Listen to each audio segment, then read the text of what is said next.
Hello everyone and welcome back to my channel. Now today is a beautiful day and I'm reviewing this 42 kilowatt Nissan Leaf.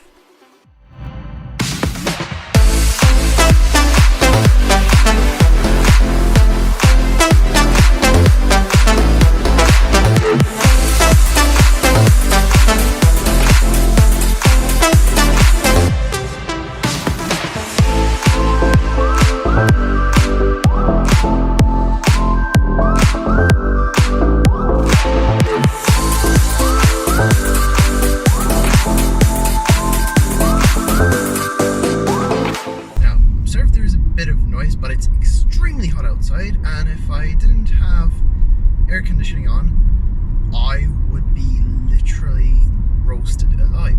But anyways, let's look at the car. So this is a 40 kilowatt hour Nissan Leaf. It's the new 18, 19, whatever you want to call it. It has been out for some time. But anyways, oops, there's someone ahead. But anyways, this is literally, I mean, it's this. My father used to own a 30 kilowatt hour Nissan Leaf, the very first generation. This is Gen 2, and it's literally the same car. Wherever I look at it, it's literally the same car. See the same car. The steering wheel, I think, is out of a Nissan Micra. The infotainment system is the same. Door cards are the same. Push button is the same. Switches are the same. Everything, there's lots and lots of stuff that were recycled versus redesigned. I mean, meh. I at the time when we had the Nissan Leaf and then this came out, I was disappointed. I honestly was, because I thought, okay, they've had that car out for close to a decade. I think 7 or 8 years, like the production line or something like that. And you would have thought that they would listen to their, the consumers, people who drove them, and what they should, improve upon. But instead, they didn't, and they basically just ignored lots and lots of things they shouldn't have ignored. Now, it is still supposed to be a budget electric car, but it's not anymore. This particular one that I'm in starts at 35,000 euros. Like, imagine the stuff you can buy for 35,000 euros that are just as economical as this. And if you consider the battery production, it's very, in long term, it may be a slight bit less polluting, but short term, this is, if you're looking to buy one just because, it's green, no, it's not worth it. It's not worth it. If you want to save money, however, because of the price, it's not worth it. Unless you go at least, I'm going to say 150 to 200 kilometers a day, which you can do. You can do that with a full charge. That would be no problem. Then you can slow charge it overnight at your house if you have the option. That is also the cheapest way here in Ireland, and I'll talk about how the charging plans work here, because it's interesting and it's pretty shit. So let's get back to the topic at a point. I was disappointed when this car came out because literally so much of the interior is recycled. The seats are, other than the actual face of them, they are basically the same. And I didn't like the ones in the 30 kilowatt hour Leaf because they didn't hold you. Like, literally that would turn into a roundabout doing 20 kilometers an hour, and I would slide off the seat, which I hated. Then we got an i3. It was the 94A Rex version. So much better. The interior build quality was a lot better. It was just overall a better car, in my opinion. I really liked that car. Yes, it was smaller, but it was also lighter. However, I know people are going to scream that that is nearly like 60% more than this. At the time of the 30 kilowatt hour Leaf versus that, it would have been, I'm going to say, about twice as expensive. However, you can easily find one for about, I'm going to say, 40% depreciated, and you can buy one that's like a year old or 2 years old. So obviously not going to buy one new, like brand new, off of the showroom unless you have lots of money and you're doing it for tax reasons. But anyway, besides that, still you wouldn't buy one new. And then when you compare that to this, the interior still doesn't feel very, very good. I mean, it's still like cheap plastic, like not soft touch, like this is cheap plastic as well. Then you have this like, I'm presuming fake leather. Same with the dashboard, which I'll show you in a bit when we look at the interior. But it's just literally everything is recycled, and it's annoying. Like, it's properly pissing me off. And the best thing about it is it still doesn't have battery cooling. Was the biggest problem. And they still didn't do it. They had so much potential, and this could be so good if it had battery cooling. But I don't know if some people might remember, there was this thing trending called #RapidGate. Now, the way that worked is the very first, like, you know, couple of put out leaves, basically charge it once, it charged at full speed. Charge it twice, charged about 3/4 because of the battery being like hot, like just warming up literally. So they would protect it by not charging it with full speed. Charge it third time, you know, one after each other, of fully depleting the battery and then charging it back up. It would take 3 to 3.5 hours to fast charge it, like like as fast as you could fast charge it. I'm gonna say 2.5 to 3.5 hours, I think, was like what people had. But that's atrocious. That is atrocious. And with the old Leaf, you could just basically, as long as you kept it out of red, which I'll show you how the battery temperature is shown. As long as you kept it out of red, you could fast charge it at near max speed. And I mean, the way the charging plants are set up in Ireland, you literally would not be able to charge it like 50%. If you were at like 5%, you wouldn't be able to charge it up halfway, because here you cannot stay longer than 45 minutes, and after that you can't use that same exact charger without paying, you know, like, you know, staying fees or whatever you would call it. It's just basically paying a fee, some sort of money per minute. And I think you have to wait like half an hour to not use that same exact charger, and then you can start charging properly again without having to pay any fees. But again, it's atrocious. So bad interior quality, or literally just recycled and not renewed. It's, you know, really badly designed, mainly because it doesn't have battery thermal management. And now let's talk about the range. Now the range is not bad.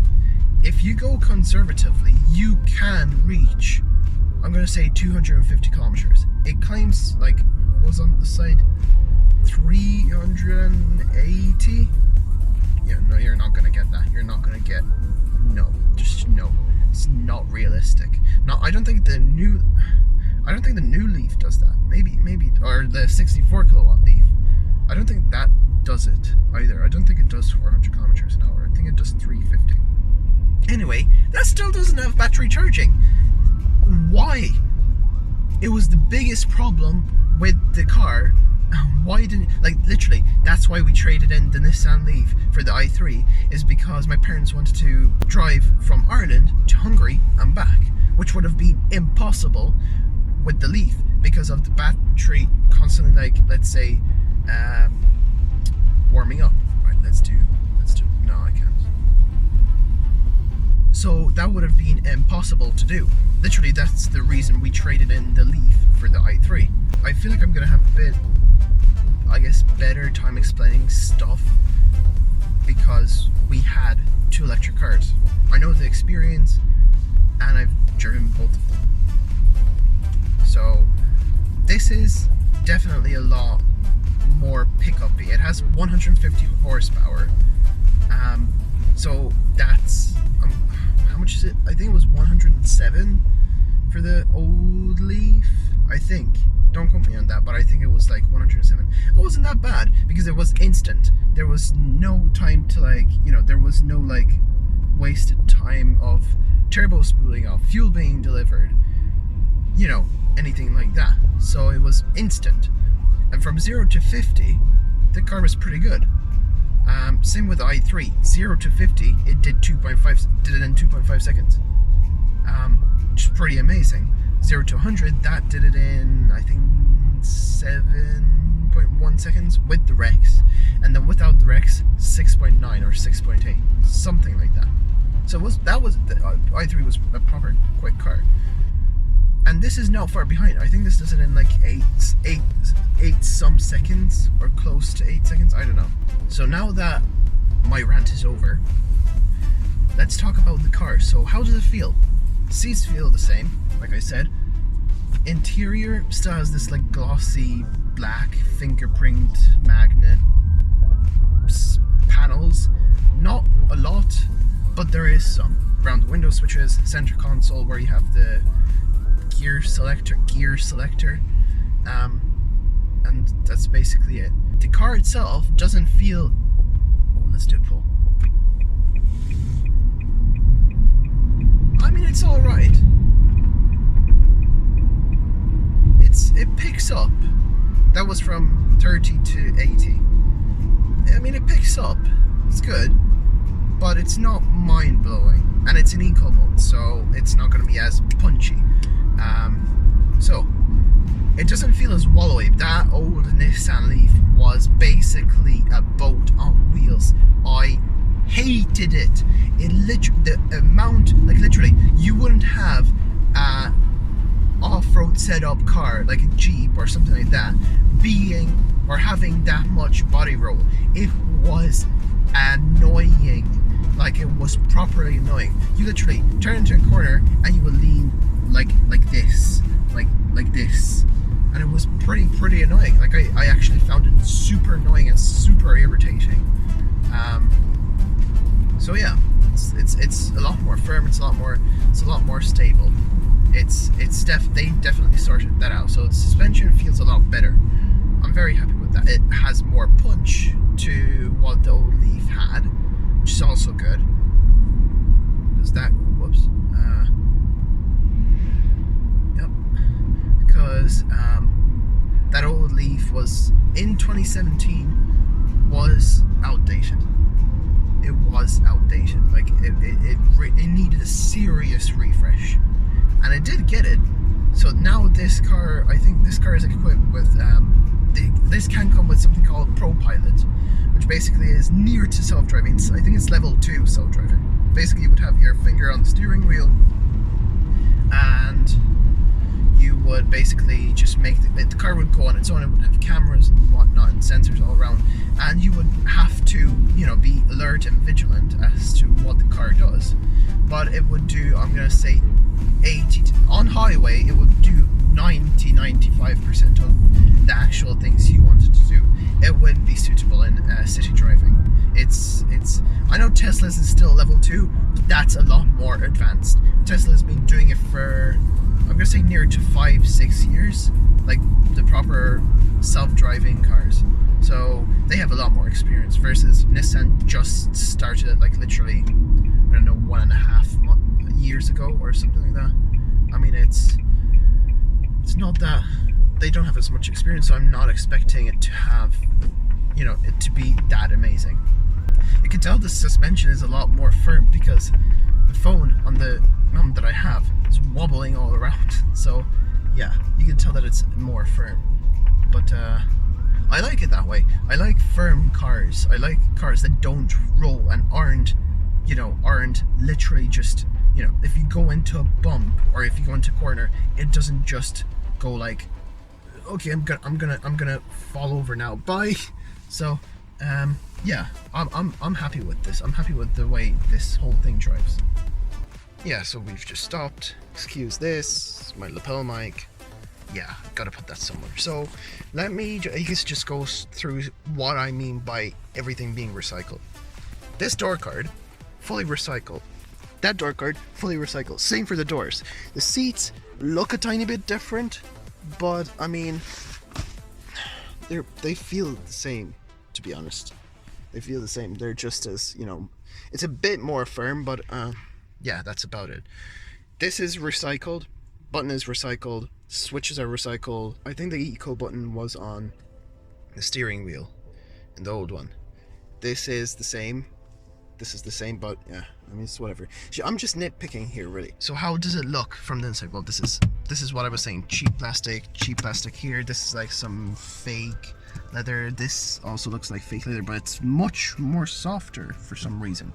The infotainment system is exactly the same, just in a different display. Like, it's literally exactly the same. It's just basically stretched. That's literally it. So yeah, that's not very good. This is, I think I said that the controls are basically the same. Yeah, so let's look at the outside of the car. So, yeah, this is the part where I'm going to say that I lost some video footage. I have no clue why my camera didn't save my actual video, but for some reason, it's not there. It's just not there. So, let me just summarize what I said. Basically, I got out of the car, I started looking at different bits and pieces of the car. I showed the charging ports. I showed under, like, how the actual engine looks like, and I basically started walking around it. Then I started talking about how you have a decent amount of space in the front seats, especially the driver's seat. I didn't set it up in any way, which I'm gonna say, but yeah, it was very comfortable. And I didn't really set it up in any particular way, but I'm 6 foot and I still have plenty of head space. So if you're a tall person, you're gonna be fine. And then I got into the back. Now, when you get into the back, this is set for me, and I'm 6 foot. So let's see. Yeah, the rear bench is just as soft as I remembered. Oh god. This door card is also recycled. It's literally the same, but the seats are so soft. Like, my back doesn't like soft seats, and this is very, very soft. You also have rear heated seats, which is also, it's a nice touch. And head, it's fair enough. It's for decent, like a normal sized human being. Yeah, you would fit. Leg space is, it's not very much. Not very much. There's a hump in the middle, which is, I think, where you disconnect the battery if something goes terribly wrong. I think it's the battery disconnect. There's actually nothing in here. I think it's just a cable, as far as I know. But I can't be arsed to open it. And I think I also showed the boot. You get a charging cable for just slow charging, level 1 charging. You get one of those. That's not optional. You get one as standard. BMW i3. And you can also buy this thing called a granny cable, which plugs into a socket and it charges the car. It charges the car actually fairly fast. I'm not gonna lie. It charges the car in like 10 hours, which is quite fast for a granny cable. I was surprised. I honestly was surprised, because the i3 that we didn't get a BMW standard one because ours broke and the car was still under warranty. And it didn't break because we used it badly. It was just like the person before us who used it stuffed it into the front, I guess, little storage cubby place, and basically it just tore the cable. It basically just broke the cable over months. That's going to happen to any charger though, so I'm not going to blame that on BMW. But then they didn't give us a proper genuine BMW charger. We got like a third-party charger, which was fine, and it was a reliable brand. I've seen people use them. It was very slow. That was my only problem. It was about 60% of the speed of the other one, and literally that car, if you wanted it to be charged from 0 to 100, it would take you 16 hours. 16 hours. It was so damn slow, and I just couldn't get over it. But anyway, I also talked about how this car, what the sign said on the side of the car. There was ProPilot, lane assist, and I think something else. At this moment, I cannot remember, and I'm probably not going to be arsed. Oh yes, just came to me. So this car, because it's electric, it can use the electric motor as a brake, basically. It's called regenerative braking. And in some cars, it is stronger than in others. In this car, it's not the best, but it still helps you with basically not using your brake very much. And you have this thing called e-pedal, which you can activate. Basically, it helps with the external brakes to slow the car down, and you basically never have to use the brake pedal itself. It will stop even on a slope as well, and it's very, very good. The i3 just used the electric motor, so when you got down to like 3 or 2 kilometers an hour, you had to press the brake pedal to completely come to a dead stop. But in this, you don't have to, and you can stop at an angle. You can stop at a pretty aggressive angle. It will stop. Our driveway is quite, like, I'm gonna say it's about a 15 to 20% incline. It's quite steep, but it stopped on it. It stopped on it before I actually drove onto the road. So yeah, I'm pretty happy with it. It's a bit aggressive for my taste, but I guess I feel like I could get used to it if I drove the car more. This is where the part where I just got back into the car, turned the air conditioning on. Oh, it's so warm. Just please, just cold. Just give me cold. Oh, that's so nice. Then I basically started driving away. Now, I did say I was gonna talk about the charging plans in Ireland, and why they're so shit. Basically, if you charge at home, you're not gonna want to, I guess, have a subscription if you're barely gonna use the chargers themselves. So you would pay 35 or 30 some cents per kilowatt, which is extremely expensive. For our house electricity, we pay 19 cents, which is obviously much cheaper.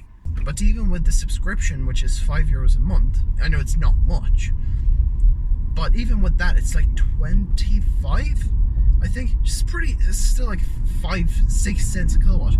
And if this takes up, let's say 30 kilowatts, because it was pretty depleted, and you charged up pretty high, 30 times 5 is €1.50 difference per, let's say, 30 kilowatt taken up charges. And over time, all those little bits just add up to a lot.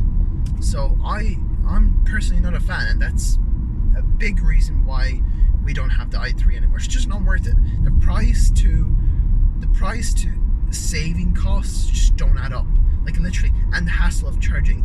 We literally don't compromise anything in cost with having a normal, like, literally a 2016 diesel Skoda Superb, the 2-litre one, which is extremely efficient, and I will be looking at that car.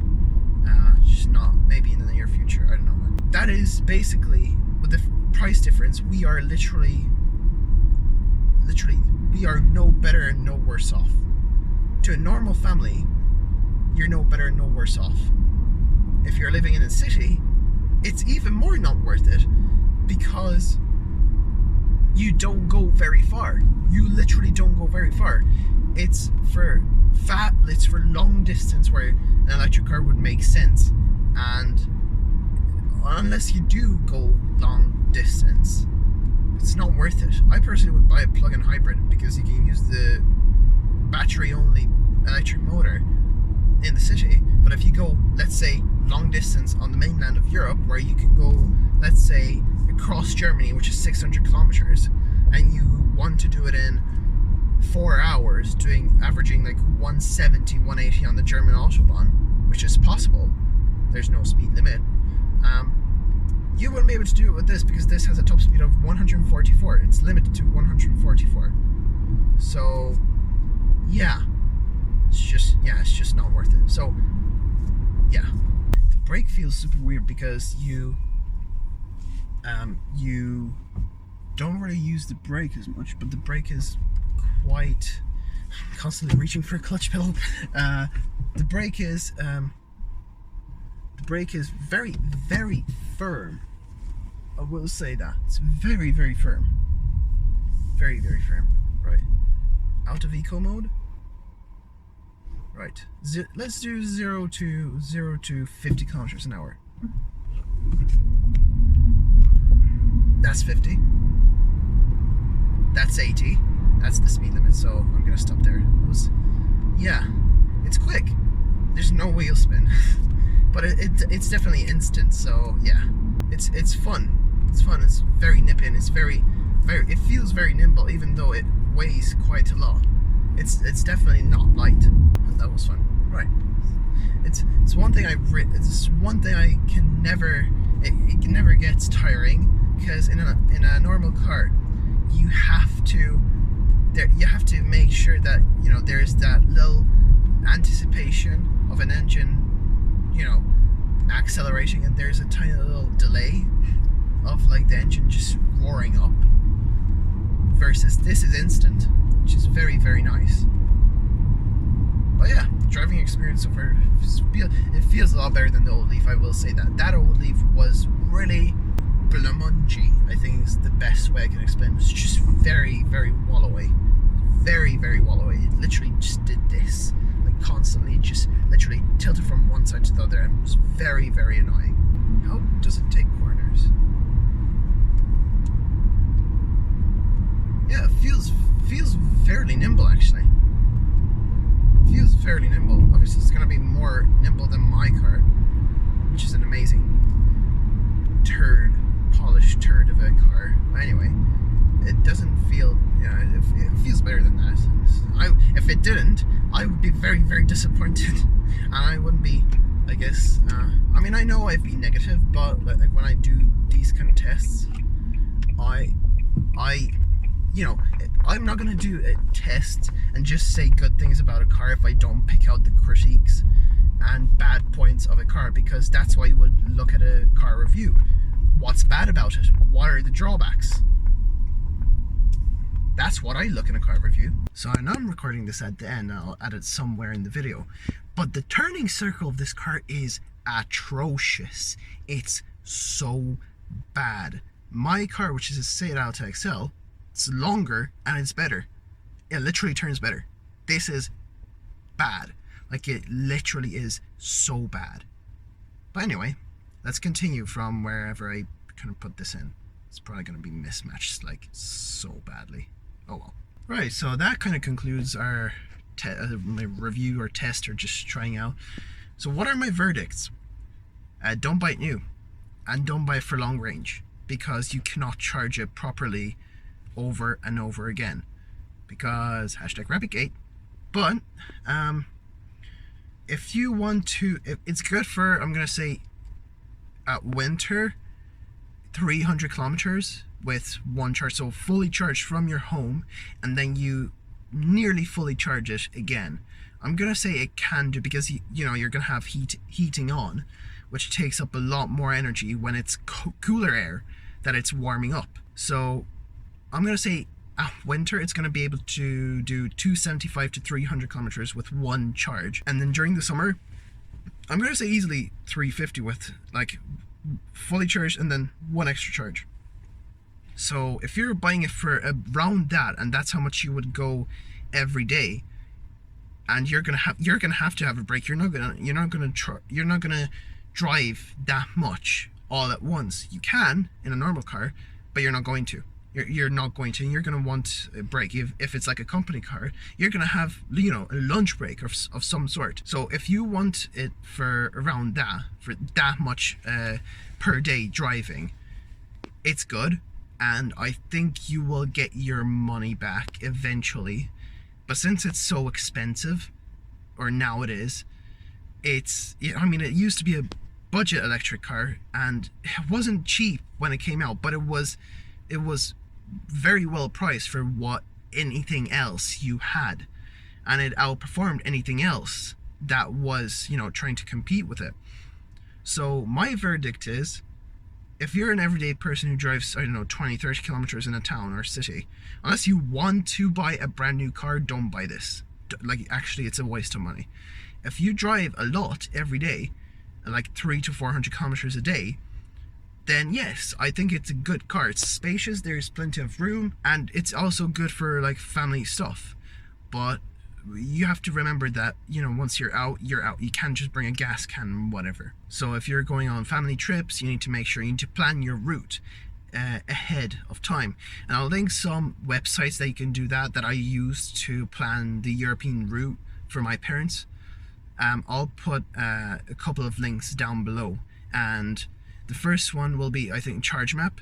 You can check with that what card you need at what charger, which is very, very handy. It's very, very nice. So yeah, I guess I'll help. I guess all I can do is, I guess, give advice. So would I buy this? If I had the money, nope, I wouldn't buy it. I honestly wouldn't buy it. If I wanted an electric car, I wouldn't buy this. I would either buy, for this kind of money, you can get a used Model S. For 35,000 euros, you can get a used Model S that will, like, let's say an 85 or an 85D. Maybe not an 85D, or maybe a P85, you might. But a single motor 85, you will be able to get one for 35,000. If it's not in Ireland, it'll be in England, but you can, and it's possible. And that's the reason why I wouldn't buy one, because this underperforms that, and it just doesn't make sense in my eyes. It literally doesn't make sense. So yeah, I wouldn't buy it. Consider liking the video and consider subscribing, because I'll be doing stuff like this. I was supposed to put out a different video before this, but some minor complications happened. So that's why this came out first, and then the next video will be up hopefully soon, very soon. It's nearly done. It's just, yeah, some minor complications, So thank you all guys for watching, and I'll see you guys at the next one. Models popping bottles.